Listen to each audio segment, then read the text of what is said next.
السلام علیکم ورحمۃ اللہ۔ آج انشاءاللہ تیسرے پارے کا خلاصہ بیان کریں گے۔ اس میں کون کون سی چیزیں جو ذکر کی گئی ہیں، اس میں سب سے پہلے انبیاء کے فضیلت کے حوالے سے اللہ تعالیٰ نے کیسے فضیلت دی ہے، اس حوالے سے اللہ تعالیٰ نے بیان فرمایا ہے۔ اس کے بعد آیت الکرسی ہے، اس میں بہت ساری چیزیں ذکر کی گئی ہیں، وہ انشاءاللہ ہم آگے چل کے ذکر کریں گے۔ اس کے ساتھ حضرت ابراہیم علیہ السلام کا واقعہ، ان کا جو ایک کہہ لیں مناظرہ کہہ لیں کہ وہ اللہ تعالیٰ نے بیان کیا نمرود کے ساتھ، اور اس طرح حضرت عزیر علیہ السلام کا واقعہ۔ اس کے بعد اللہ تعالیٰ نے اس پارے میں خرچ کرنے کے حوالے سے، صدقے کے حوالے سے ڈیٹیل کے ساتھ بیان فرمایا ہے کہ کیسے صدقہ کرنا ہے، کس جگہ پر کرنا ہے، اور ساری اس کی صورتیں انشاءاللہ یہ ہم آگے چل کے ذکر کریں گے۔ اس کے ساتھ اس بارے میں سود کے حوالے سے ڈیٹیل کے ساتھ کچھ چیزیں ذکر کی گئی ہیں، تو وہ انشاءاللہ ہم آگے پڑھیں گے۔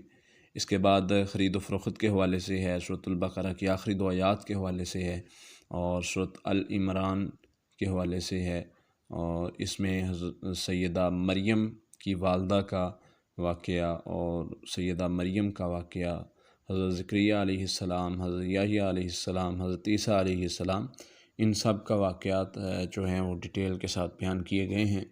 ہم انشاءاللہ آگے چل کے پڑھیں گے۔ رب اشرح لی صدری ویسر لی امری واحلل عقدۃ من لسانی یفقہوا قولی۔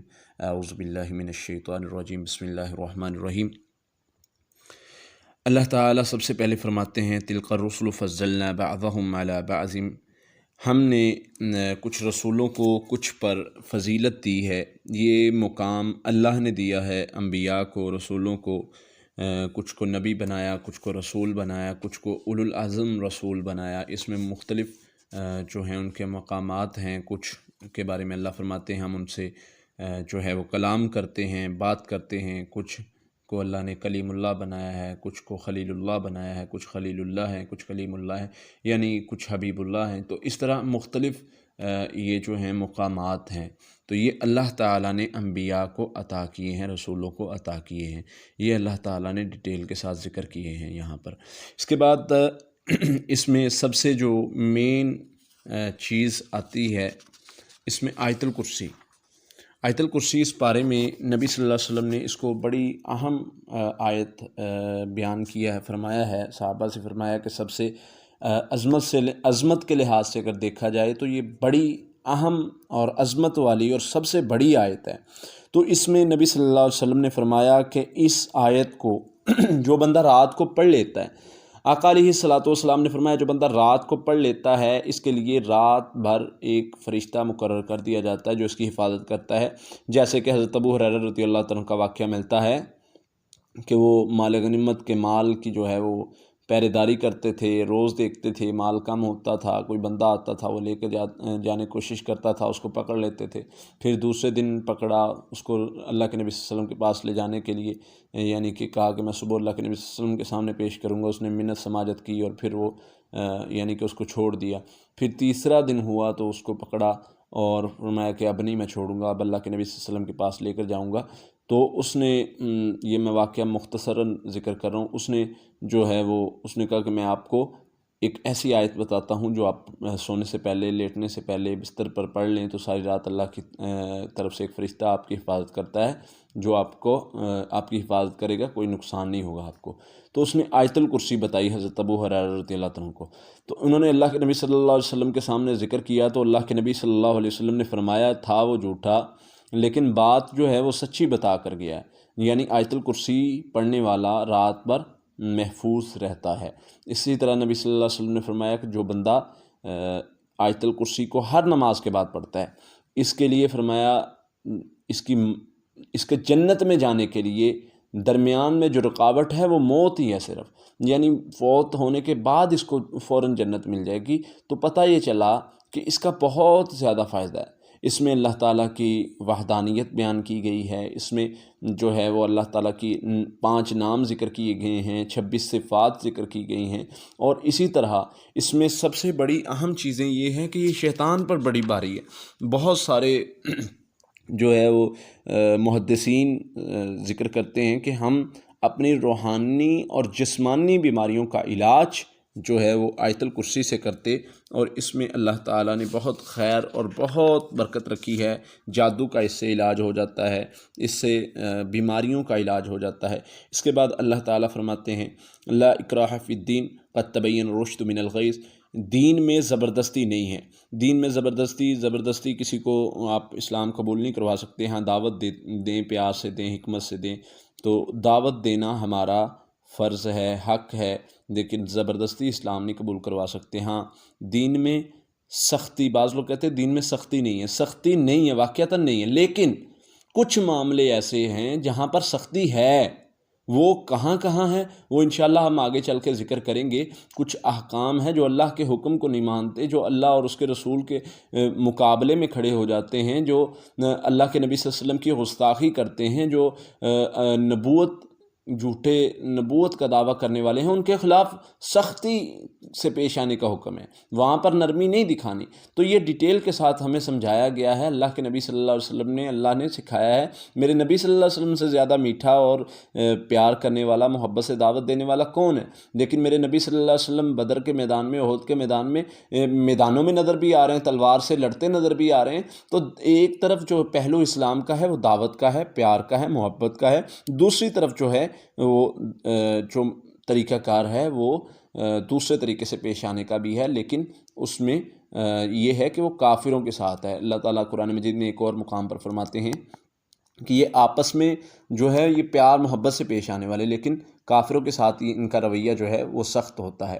تو وہ ایک طریقہ کار ہے، ایک جب وہ اسلام کی دعوت کو قبول نہیں کرتے، مخالفت کرتے ہیں، مقابلے میں اترتے ہیں، نقصان پہنچاتے ہیں، اور اسی طرح گستاخی کرتے ہیں، یہ اللہ اور اس کے رسول کی بات کا مذاق اڑاتے ہیں، تو پھر وہ یعنی کہ صورتحال بنتی ہے کہ ان کے مقابلے میں آیا جائے۔ ادروائز مسلمانوں کے ساتھ وہ رہتے بھی ہوں تو ان کو کچھ نہیں کہنا۔ یہ اسلام نے ہمیں سکھایا ہے، ان سے پیار محبت سے پیش آؤ، ان کو دعوت دو، تاکہ وہ ہو سکتا ہے کہ وہ تمہاری اس پیار اور محبت کو دیکھ کر اسلام قبول کر لیں۔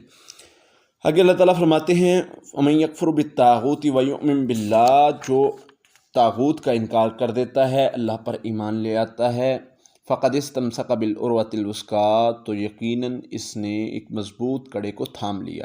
اس کے مختلف معنی ہیں۔ جو طاغوت کا، کفر و شرک کا انکار کر دیتا ہے، اللہ پر ایمان لے آتا ہے، تو اس کو اللہ کی طرف سے ایک کڑا ملتا ہے، حفاظتی کڑا بھی کہہ سکتے ہیں، وہ دین کو پکڑنے والا کڑا بھی ہے، جس سے انسان آگے اللہ تعالیٰ نے وضاحت کر دی لم انفصام لہا، وہ ٹوٹنے والا نہیں۔ تو اس کو میں تو کہتا ہوں کہ یہ حفاظت اللہ کی طرف سے حفاظت ہے۔ جو بندہ کفر و شرک کا انکار کر کے توحید پر ڈٹ جاتا ہے، کیونکہ اشارہ کس طرف ہے؟ پیچھے آیت الکرسی گزری ہے، اس طرف اشارہ ہے، اس میں اللہ کی توحید بیان کی گئی ہے، کفر و شرک کا انکار کیا گیا ہے، تو اس طرف اشارہ ہے۔ وہ اس میں نبی صلی اللہ علیہ وسلم نے فرمایا ہے کہ جو بندہ پڑھ لیتا ہے تو اللہ تعالیٰ کی طرف سے حفاظت ملتی ہے۔ تو اس میں یہ سمجھنا ہوگا کہ اللہ نے بتایا ہے طریقہ کار حفاظت کا۔ تو کفر و شرک کا انکار اور اللہ کی گواہی دینے والا بندہ جو ہے وہ اللہ پر توکل، یقین، ایمان رکھنے والا بندہ، اس کی اللہ تعالیٰ اس کی حفاظت بھی کرتے ہیں، اور اس کے لیے نگہبان فرشتے بھی مقرر کرتے ہیں۔ آگے اللہ تعالیٰ فرماتے ہیں الم تر الی الذین حاج ابراہیم، حضرت ابراہیم علیہ السلام کے بارے میں اللہ تعالیٰ فرماتے ہیں کہ کیا تم نے نہیں دیکھا اس بندے کو جو حضرت ابراہیم علیہ السلام کے ساتھ جھگڑا کر رہا تھا؟ کس بارے میں جھگڑا کر رہا تھا؟ کہ میں رب ہوں۔ نمرود کے بارے میں یہ ملتا ہے کہ نمرود نے حضرت ابراہیم علیہ السلام سے جھگڑا کیا کہ میں رب ہوں، کہتا تھا میں رب ہوں، میں سب، اللہ نے اس کو حکومت دی ہوئی تھی تو وہ کہتا تھا میں سب کچھ کرنے والا ہوں۔ تو اللہ تعالیٰ فرماتے ہیں کہ حضرت ابراہیم علیہ السلام نے اب اس کے ساتھ جو مناظرہ کیا، جو بحث کی، وہ کیا تھی؟ حضرت ابراہیم علیہ السلام نے فرمایا کہ میرا اللہ زندہ کرنے والا ہے، موت دینے والا ہے۔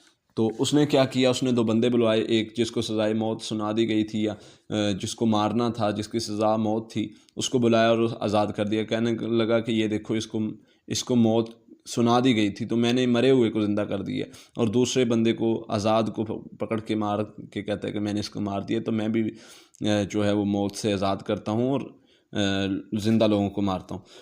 تو حضرت ابراہیم علیہ السلام کو اللہ تعالیٰ نے بڑی حکمت دی تھی، تو انہوں نے ادھر کیا اس کو کہا؟ انہوں نے ادھر کہا کہ میرا اللہ قال ابراہیم قال ابراہیم فإن اللہ یأتی بالشمس من المشرق فآتی بها من المغرب فبہت الذی کفر۔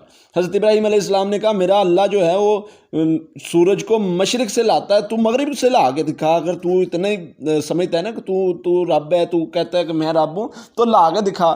تو اللہ تعالیٰ فرماتے ہیں فبہت الذی کفر، کافر ہکا بکا رہ گیا کہ کہاں سے دلیل حضرت ابراہیم علیہ السلام نے کیسے اس کو بے بس کر دیا۔ تو جب بندہ اللہ کے لیے نکلتا ہے، اللہ کے لیے کسی کے سامنے کھڑا ہوتا ہے، تو اللہ تعالیٰ دلیل کی قوت دے دیتے ہیں اور ایسی دلیل سکھاتے ہیں کہ انسان جو ہے وہ غالب آ جاتا ہے۔ تو دوسری جگہ حضرت ابراہیم علیہ السلام کا واقعہ ملتا ہے وَإِذْ قَالَ إِبْرَاهِيمُ رَبِّ أَرِنِي كَيْفَ تُحْيِي الْمَوْتَ۔ حضرت ابراہیم علیہ السلام نے کہا اللہ تو کیسے مردوں کو زندہ کرے گا؟ اللہ نے فرمایا کیا تجھے یقین نہیں ہے؟ نہیں اللہ یقین تو ہے، لیکن پھر بھی دل کو اطمینان کے لیے تو اللہ تعالیٰ نے فرمایا کہ ایسے کر، پرندوں کو پکڑ، 4 پرندے لے اور ان کو اپنی طرف مانوس کر، یعنی تیری آواز پر لگ جائیں، تجھے تو بلائے تو یہ تیری طرف آئیں، پھر ان کو ذبح کر کے مختلف پہاڑوں پر الگ الگ یعنی کہ ان کے حصے رکھ دے، تو پھر انہیں پکار، یہ تیری طرف دوڑتے ہوئے آئیں گے۔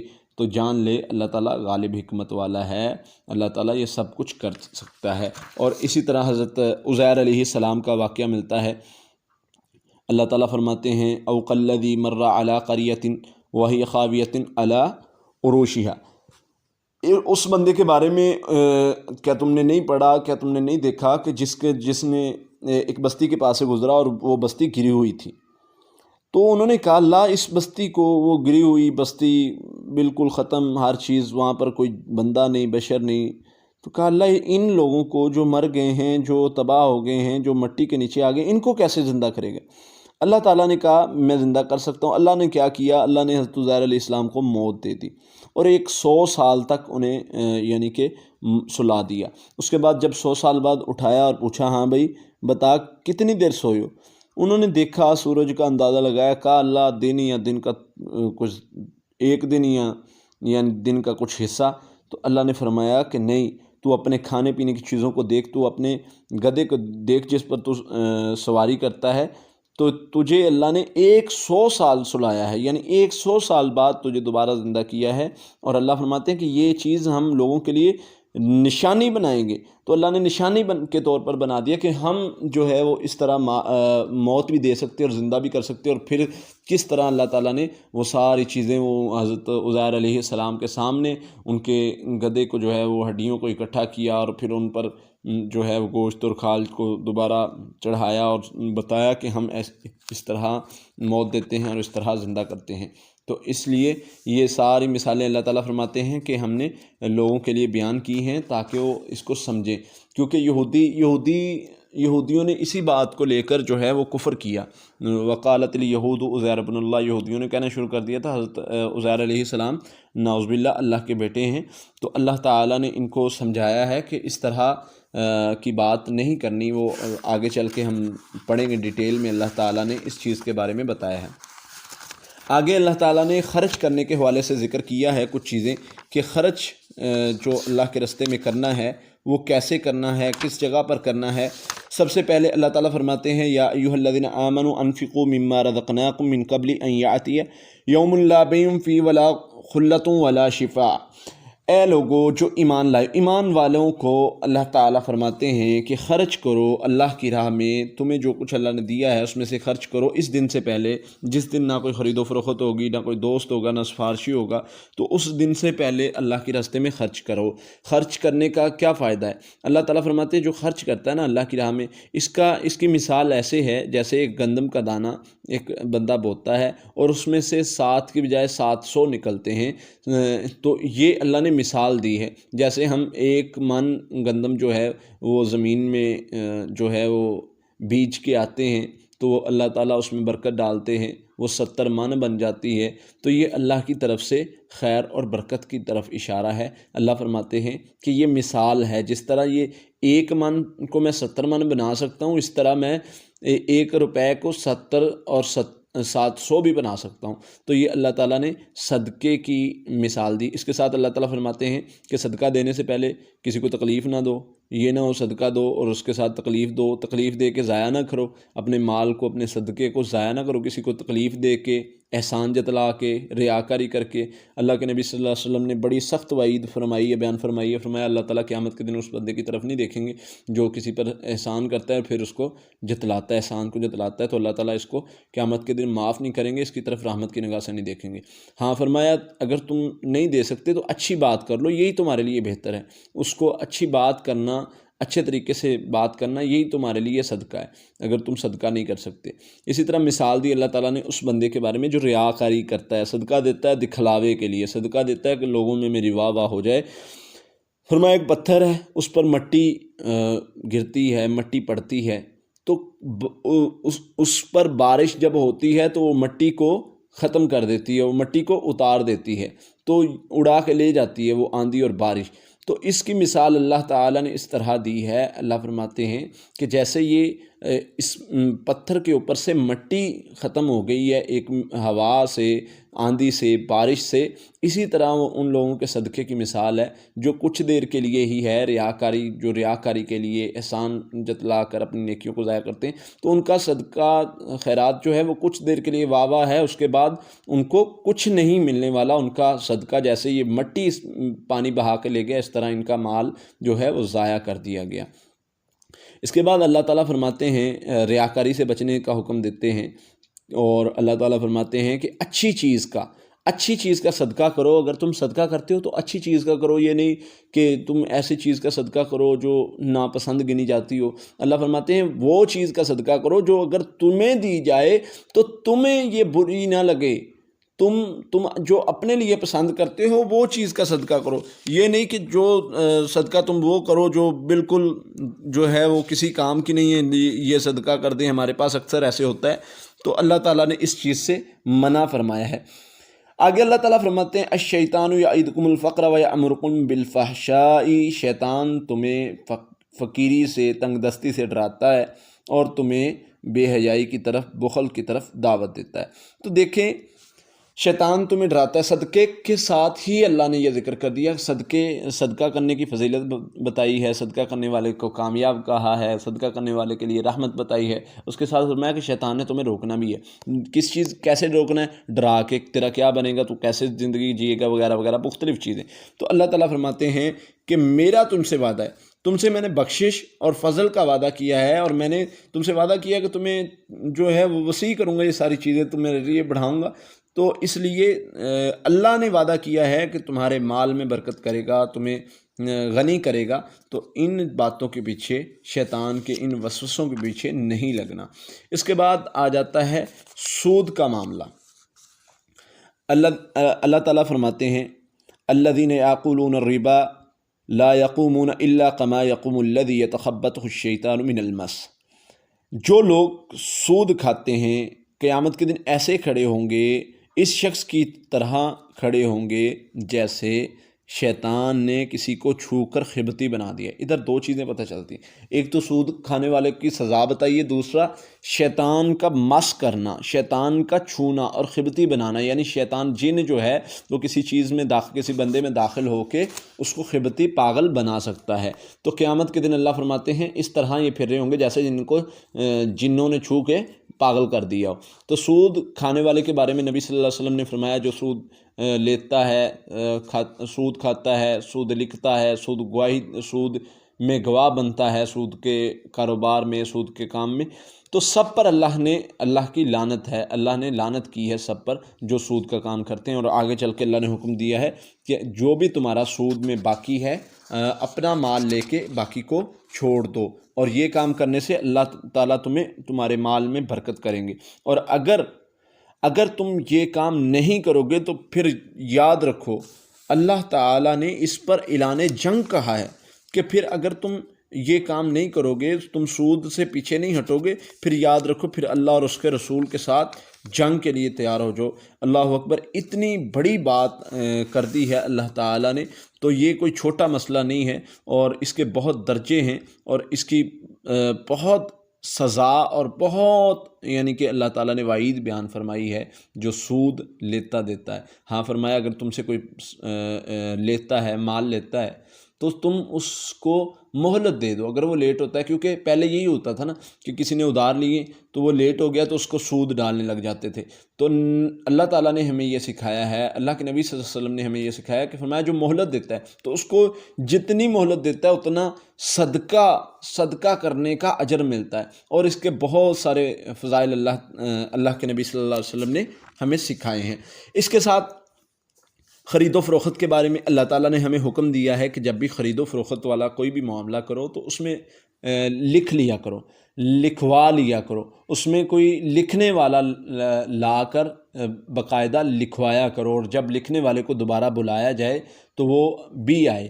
یعنی کوئی لین دین کا معاملہ ہے، کوئی خرید و فروخت کا معاملہ ہے، اس میں لکھنا، یا قرض لینا ہے، ان ساری صورتحال میں لکھنا اللہ تعالیٰ نے ہمیں حکم دیا۔ ہم کہتے ہیں جی ہمیں اس پر ٹرسٹ ہے، کوئی مسئلہ نہیں، کوئی لکھنے کی ضرورت نہیں، لیکن اللہ نے حکم دیا کوئی کاروبار ہے، کوئی کام ہے، اس میں لکھو، ہر چیز کو لکھنے کا اللہ نے حکم دیا ہے، کیونکہ اللہ تعالیٰ تمہارے ساتھ بھلائی چاہتے ہیں۔ اور اسی طرح قرض کو لیتا ہے تو اس کو بھی لکھو، اس کو بھی لکھنے کا حکم دیا ہے۔ ہاں لکھنے والا موجود نہیں ہے، تم ادھر اللہ فرماتے سفر میں ہو، تم لکھنے والا نہیں پا رہے، تو وہاں پر گروی اپنی کوئی چیز ضمانت رکھ دو اس کے پاس کہ بھئی میں تم سے اتنے پیسے لے رہا ہوں، اس کے بدلے میں یہ چیز رکھ رہا ہوں۔ یہ اللہ کا حکم ہے۔ اگر تم یعنی کہ گواہ نہیں، اگر تم لکھنے والا نہیں لا سکتے تو پھر اس پر گروی کوئی چیز رکھ دو، اور گواہ 2 مرد ہونے چاہیے، 2 مردوں کو گواہ کہا گیا ہے کہ گواہ ہونے چاہیے۔ ہاں اگر 2 مرد نہیں ہیں تو 1 مرد اور 1 عورت ہو جائے تو بھی 1 مرد اور 2 عورتیں ہو جائیں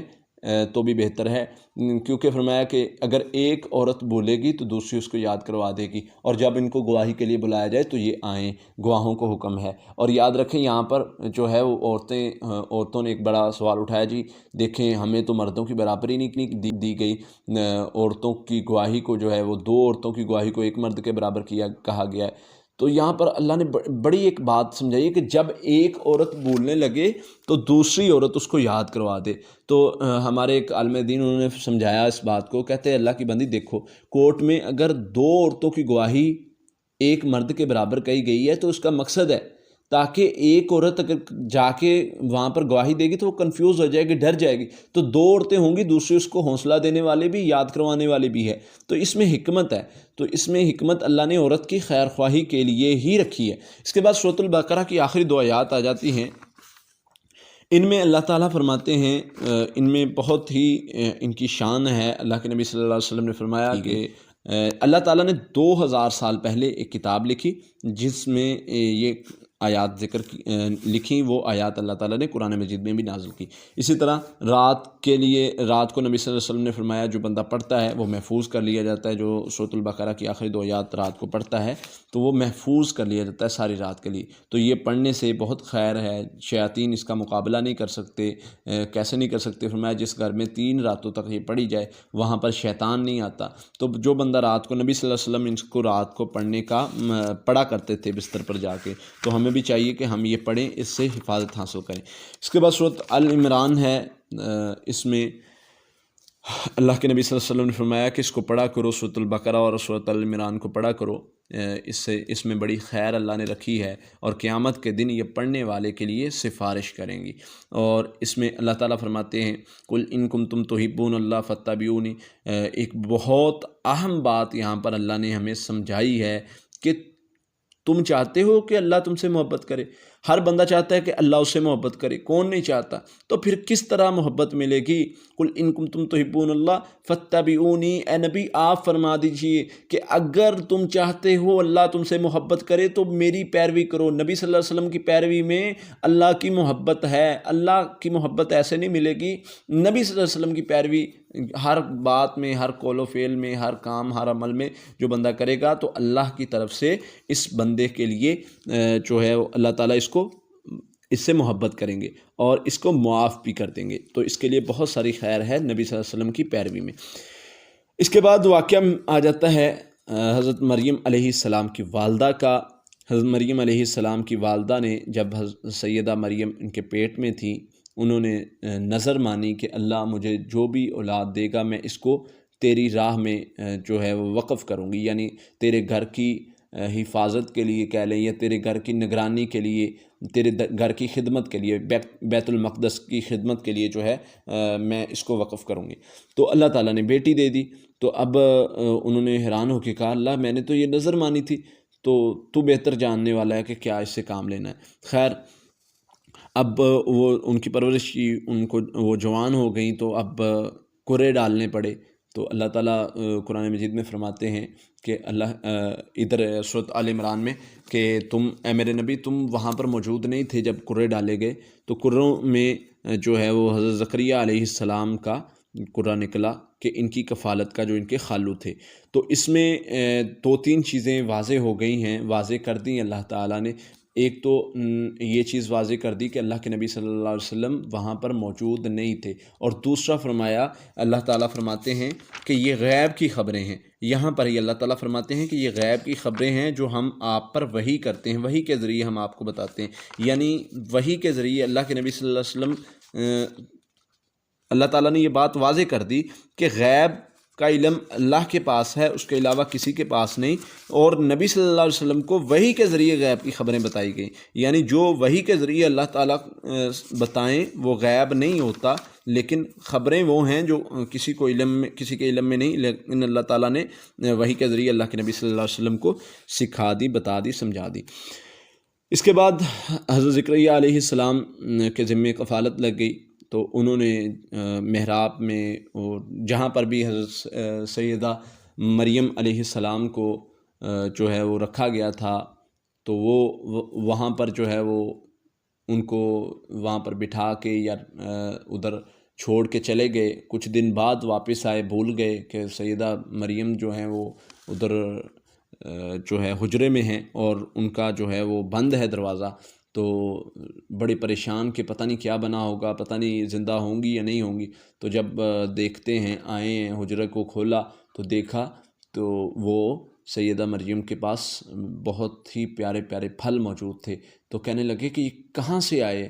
تو انہوں نے کہا کہ یہ میرے اللہ کی طرف سے اس کا فضل ہے، یعنی اللہ تعالیٰ نے سیدہ مریم کو پھلوں کی نعمتوں سے نوازا تھا، کیونکہ ان کے پاس اس وقت خوراک نہیں تھی۔ انہوں نے اپنے رب کو پکارا تو اللہ تعالیٰ نے وہ عطا کر دیا۔ پھر یہ نعمت کو دیکھ کر حضرت زکریا علیہ السلام نے کہا کہ اگر اللہ، ان کے ہاں اولاد نہیں تھی، تو انہوں نے کہا اگر اللہ یہاں پر بن موسم کے، جو موسمی پھل بھی نہیں ہیں، جن کا موسم بھی نہیں، وہ پھل یہاں پر پہنچا سکتا ہے، وہ اللہ مجھے اولاد بھی دے سکتا ہے۔ تو انہوں نے اولاد کے لیے دعا کی، تو اللہ تعالیٰ نے دعا قبول کر لی۔ نماز پڑھ رہے تھے، خوشخبری آ گئی حضرت زکریا علیہ السلام کو کہ اللہ تعالیٰ نے تجھے خوشخبری دی ہے بیٹے کی۔ تو بیٹے کی خوشخبری سن کے بہت زیادہ حیران بھی ہوئے کہ اللہ میرے لیے بیٹا، حالانکہ میری بیوی تو بانجھ ہے، جو بیٹا مطلب اولاد پیدا نہیں کر سکتی۔ تو اللہ نے کہا اللہ جو چاہتا ہے، اللہ تعالیٰ فرماتے ہیں کہ اللہ جو چاہتا ہے وہ کر دکھاتا ہے، اس میں اللہ تعالیٰ کے لیے کوئی مشکل نہیں ہے۔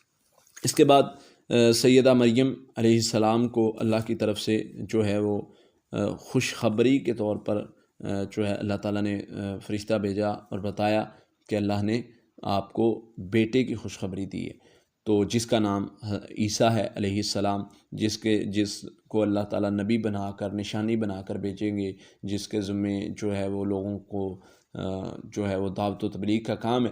تو سیدہ مریم بڑی حیران ہوئیں اور کہنے لگیں کہ اللہ میرے ہاں کیسے بیٹا ہو سکتا ہے جبکہ مجھے تو کسی مرد نے نہیں چھوا۔ تو اللہ تعالیٰ فرماتے ہیں کسی بشر نے نہیں مجھے چھوا، کہ میرے ہاں کیسے بیٹا پیدا ہو سکتا ہے؟ تو اللہ تعالیٰ فرماتے ہیں کہ یہ اللہ جو چاہتا ہے وہ کر دکھاتا ہے، یعنی اللہ تعالیٰ کے ہاں یہ چیز مشکل نہیں ہے کہ بغیر باپ کے حضرت عیسیٰ علیہ السلام کو اللہ تعالیٰ نے پیدا کیا۔ اور پھر حضرت عیسیٰ علیہ السلام کا واقعہ ملتا ہے کہ جب چھوٹے تھے، ابھی گود میں تھے، تو سیدہ مریم جب اپنی بستی میں گئی ہیں تو لوگوں نے باتیں بنانا شروع کر دیں کہ تم کہاں سے لے آئی ہو، یہ اس کا باپ کون ہے، وغیرہ وغیرہ، اس طرح کی تہمتیں لگانی شروع کر دی۔ تو اللہ تعالیٰ نے حضرت عیسیٰ علیہ السلام کو زبان دی، وہ گود میں ہی بول کر اپنی گواہی دی کہ میں اللہ کا نبی ہوں اور میرا نام، ایسے ساری ڈیٹیل انہوں نے ادھر بتائی۔ تو اس طرح اللہ تعالیٰ نے قرآن مجید میں سورۃ العمران 3 پارے میں حضرت عیسیٰ علیہ السلام کے بارے میں بھی مکمل ڈیٹیل بتائی ہے کہ ان کی پیدائش کی گواہی بھی اللہ نے دی ہے۔ اس کے بعد ان کو جب لوگوں نے، ان کے دشمنوں نے جو ہے وہ سولی پر جو ہے وہ لٹکانا چاہا، تو اللہ تعالیٰ نے حضرت عیسیٰ علیہ السلام کو روح اور جسم کے ساتھ آسمان پر اٹھا لیا اور ان کا ہم شکل ایک بندہ ادھر جو ہے وہ بھیج دیا، جس کو سولی پر ان لوگوں نے لٹکا دیا۔ تو یہ ساری گواہی حضرت عیسیٰ علیہ السلام کی بھی اللہ نے دی قرآن میں، اور جو کہ عیسائی بھی اس چیز سے بڑے حیران ہے کہ اللہ تعالیٰ نے، یعنی ان کے نبی حضرت عیسیٰ علیہ السلام ہمارے بھی نبی ہیں، ہم بھی ان پر ایمان رکھتے ہیں، تو ان کی گواہی اللہ تعالیٰ نے قرآن مجید میں دی ہے اور ساری بات ڈیٹیل میں اس میں بتائی ہے۔ ایک چیز جو پیچھے رہ گئی، اللہ تعالیٰ فرماتے ہیں کہ ربنا لا تزغ قلوبنا بعد اذ هديتنا وهب لنا من لدنك رحمة انك انت الوهاب۔ تم اپنے رب سے نا یہ مانگا کرو کہ اللہ ہمارے دلوں کو ٹیڑھا نہ کرنا۔ ہدایت دینے کے بعد صحابہ کو اللہ کے نبی صلی اللہ علیہ وسلم نے ایک دعا سکھائی، فرمایا کہ میرے صحابہ تم یہ دعا مانگا کرو، یا مقلب القلوب ثبت قلبی علی دینک، اے اللہ، دلوں کو پھیرنے والے اللہ، ہمارے دلوں کو دین پر ثابت قدم رکھنا۔ صحابہ نے کہا حضور کیا اب بھی ہمارے دل جو ہیں وہ پھر سکتے ہیں، ٹیڑھے ہو سکتے ہیں؟ تو فرمایا، اللہ کے نبی صلی اللہ علیہ وسلم نے فرمایا میرے صحابہ، اللہ کی 2 انگلیوں میں ساری کائنات کے دل ہیں، تو وہ جس کو چاہے جدھر چاہے وہ پھیر سکتا ہے، اس لیے ہمیشہ اللہ سے یہ چیز مانگا کرو کہ ثابت قدم رکھے۔ تو ہم بھی اللہ سے دعا کرتے ہیں کہ اللہ تعالی ہمیں ثابت قدم دین پر رکھے، جو کچھ سنا سنایا اس پر عمل کرنے کی توفیق عطا فرمائے، اور جو غلطی خطا ہوئی ہے اس میں اللہ تعالی ہمیں معاف فرمائے۔ آمین۔ السلام علیکم ورحمۃ اللہ۔